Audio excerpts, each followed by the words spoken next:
Estamos ouvindo muitas coisas nesse momento, esse texto, esse trecho da palavra de Deus, Colossenses 1, de 24 até o capítulo 2, até o verso 5.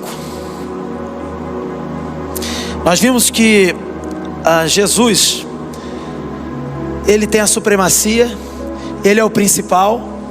Nós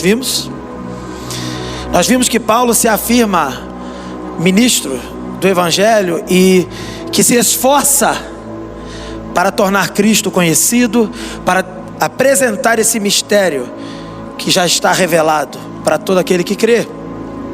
E também nós vimos agora que nós também devemos, ele inclui a igreja de Colossenses, ele inclui os colossenses, vocês também. Vocês devem se esforçar como eu tenho me esforçado. Não haverá nada que possa parar nenhum de nós, se estivermos devidamente, tão somente fazendo a vontade de Deus, proclamando o mistério revelado, Jesus. Mas a pergunta que eu faço para mim também, e para todos nós aqui é: o que a gente aprende com essas informações?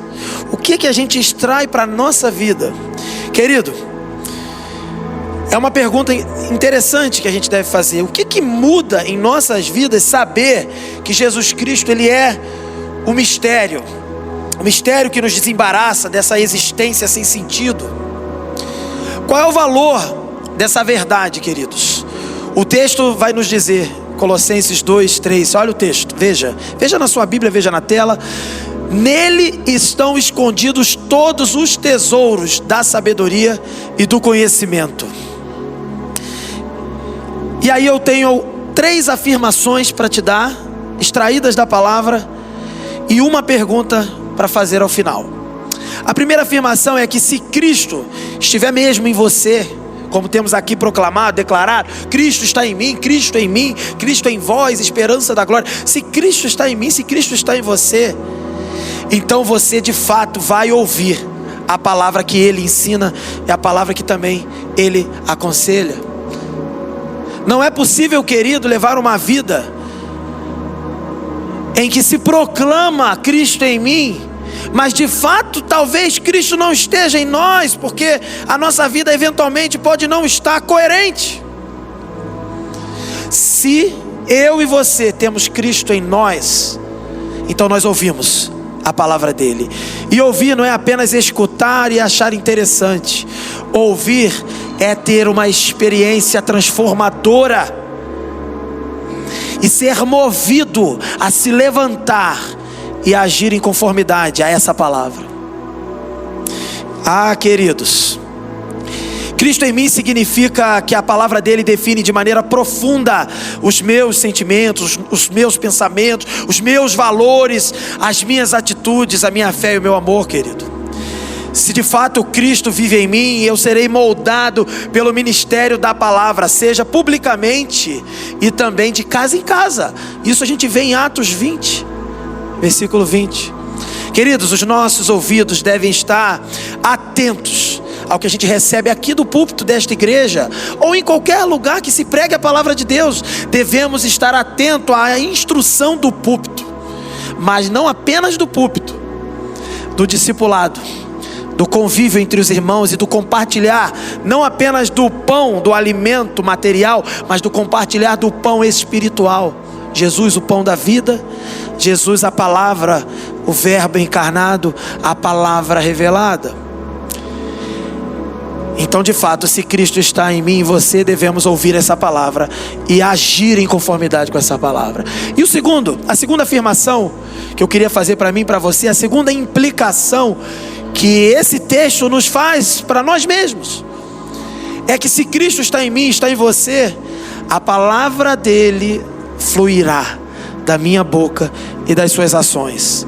Eu tenho vivido, queridos, um momento muito peculiar, porque eu tento ensinar algumas coisas para os jovens, eu tento ensinar algumas coisas para aqueles que o Senhor colocou aqui para eu cuidar, aqui na igreja e em outros lugares também.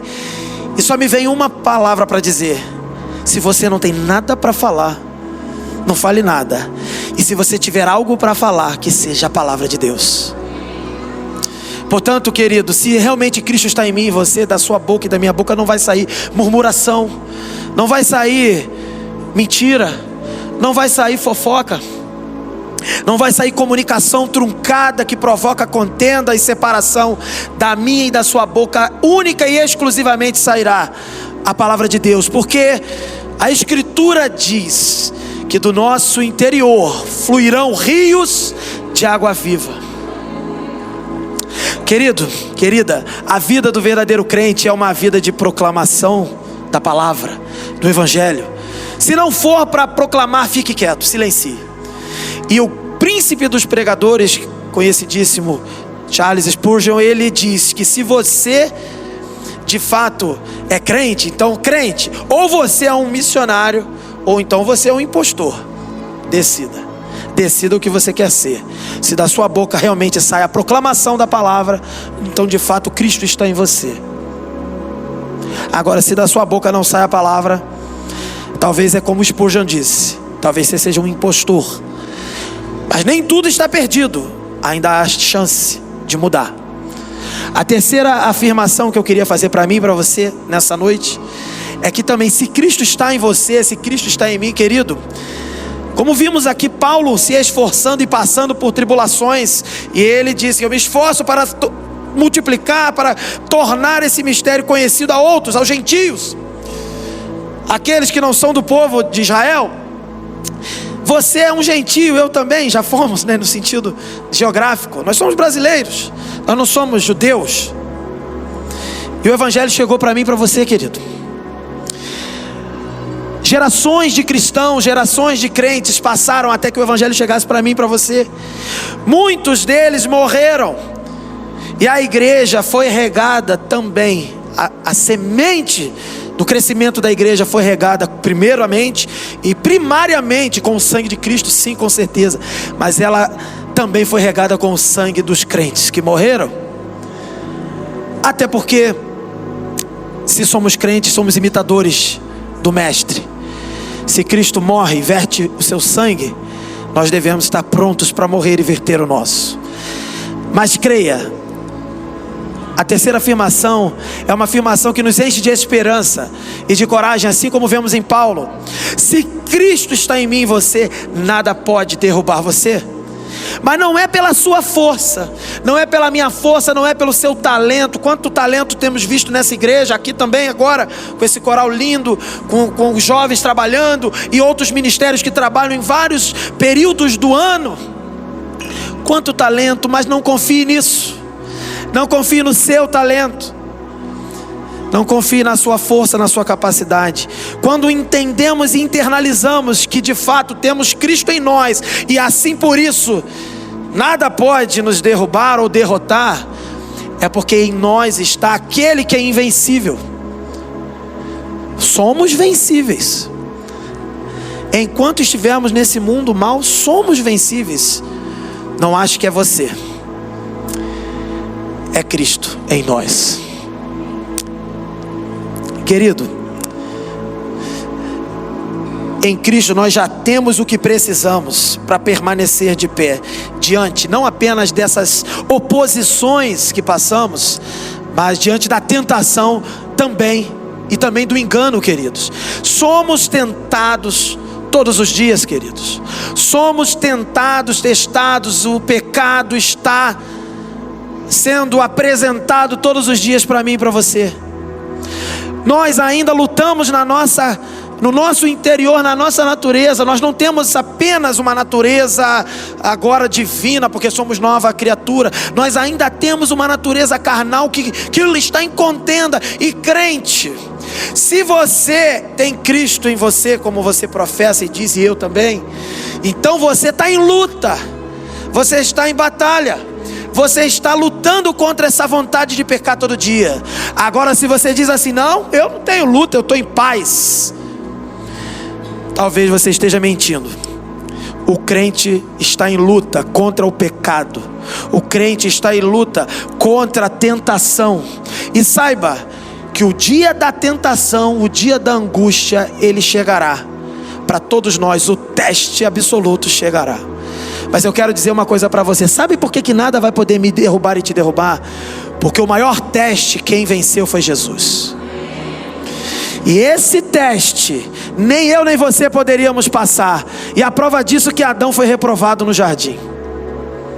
Mas querido, saiba de uma coisa: Cristo em mim, Cristo em você, é vitória contra a tentação, é vitória contra o tentador, e é vitória contra o engano, o erro.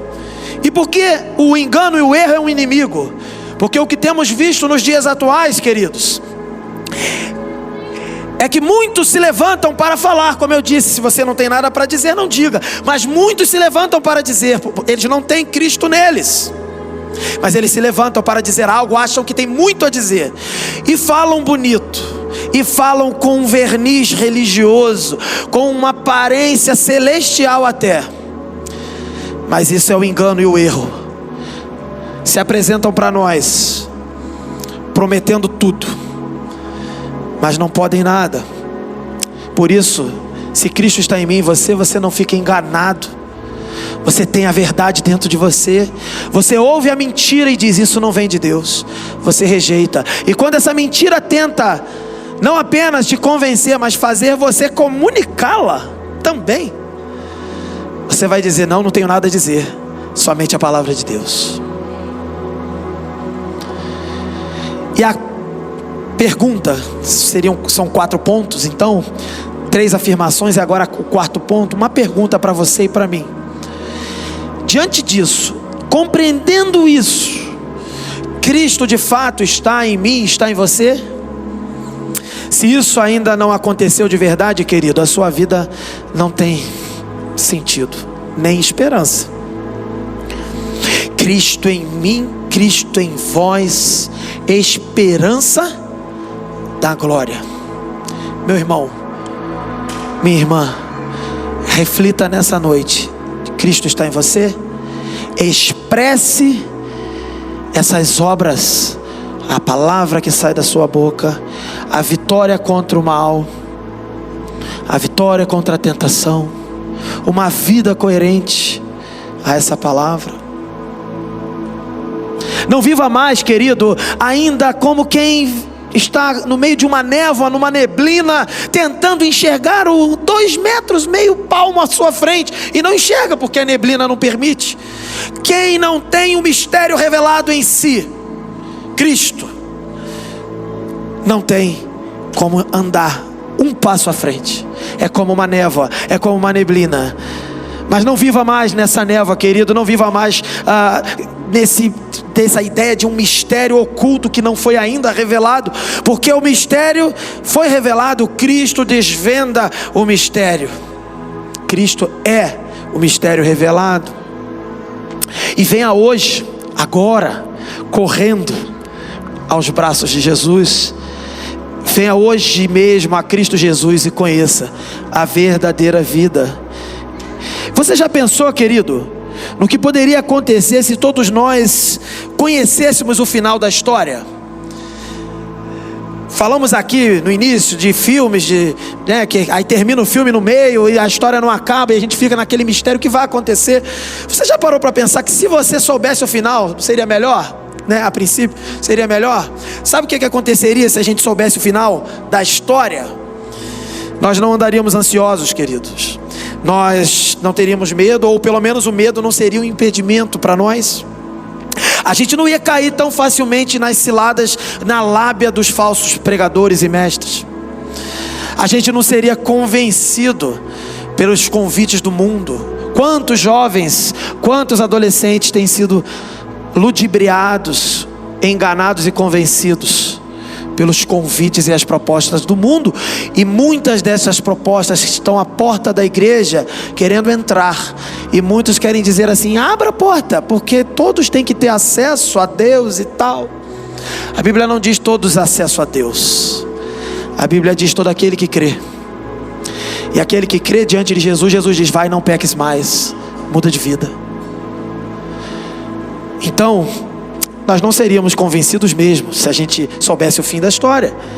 Os nossos relacionamentos, de fato, seriam um reflexo do que somos. E o que somos, queridos? Uma família, irmãos. Muito mais do que família, irmãos, nós somos o corpo de Cristo. Se soubéssemos o final da história, tudo isso aconteceria. Se soubéssemos o final da história, queridos, a esperança da glória nos sustentaria e nos moveria a anunciar até os confins da terra que Jesus desvenda o mistério que dá sentido à nossa história. Mas na verdade, queridos, nós sabemos o final da história, ou não sabemos? Cristo em mim e você, Cristo em nós, esperança da glória.